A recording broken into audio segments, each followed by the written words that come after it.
যারা মালয়েশিয়াতে আছেন তারা হয়তো অনেকেই গ্রাফ অ্যাপসটা ব্যবহার করেন, কারণ এটা হচ্ছে এক জায়গা থেকে আরেক জায়গায় যাওয়ার সহজ মাধ্যম হচ্ছে গ্রাফ।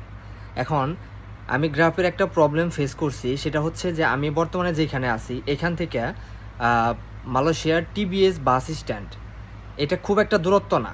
এরপরও এখান থেকে সার্চ দিলে ভাড়া দেখাইতো 100 টাকা, মানে আমার ভাড়া দেখাইতো 100 টাকা। তো আমি চিন্তা ভাবনা করলাম এইখান থেকে টিবিএস খুব একটা দূরে না, অথচ ভাড়া দেখায় 100 টাকা, কী কারণে, কী সমস্যা?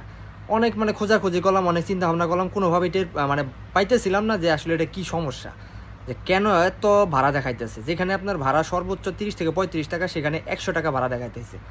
তো আমি না পাইয়া দেখলাম যে গ্রাফ অ্যাপসের মধ্যে আপডেট দেওয়া আছে, মানে নতুন একটা আপডেট আছে। তো আপডেট দিয়া আবার নতুন করে আমার লোকেশন থেকে টিবিএস বাস সার্চ দিলাম, বাস সেইটাই দেখি 35 টাকা ভাড়া দেখাতে আছে।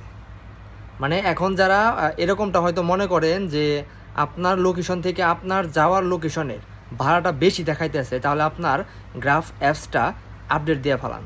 তাহলে দেখবেন যেই ভাড়াটা আপনি আগে দেখতেন বা আপনি আশা করেন যে এই ভাড়াটায় আমি এখানে যাইতে পারবো, ওই ভাড়াটায় আপনি দেখতে পাবেন।